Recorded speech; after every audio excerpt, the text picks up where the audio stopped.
Technology के इस दौर पे आज जहां हम हर एक चीज को ऑनलाइन कुरियर से भेजते हैं और ऑनलाइन कुरियर से प्राप्त करते हैं,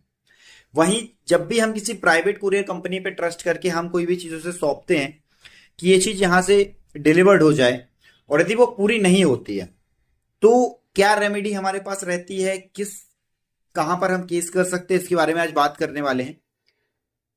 तो जब भी किसी प्राइवेट कुरियर कंपनी से यदि हमें कोई पार्सल भेजते हैं तो इतना याद रखिएगा कि उसकी रिसिप्ट उसमें जो भी प्रेजेंट है उसे लिखाकर उसका एक्चुअल वेट कराकर, यदि वो चीज ऐसी है जिसका इंश्योरेंस होकर उसे भेजा जा सकता है तो इंश्योरेंस करा के ही भेजें।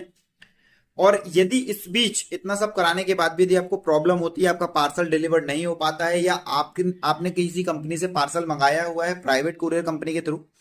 और यदि पार्सल आपको नहीं मिलता है, तो आप कंज्यूमर फोरम में उसके खिलाफ केस कर सकते हैं और अच्छा खासा कंपनसेशन अमाउंट आपको मिल सकता है। रिसेंट में हमने एक जजमेंट कराया हुआ है जबलपुर के कंज्यूमर फोरम से।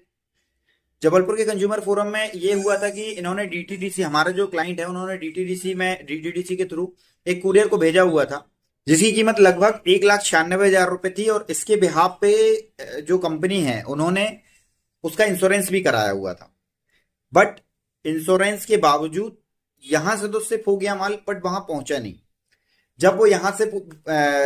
कस्टमर केयर में कॉल कर रहे थे जो भेजने वाले थे, तो वो ये बता रहे थे कि वहां डिलीवर्ड हो गया है, और जो लेने वाले थे वो ये बोल रहे थे कि हमें नहीं मिला है। कंज्यूमर फोरम में केस किया हुआ था,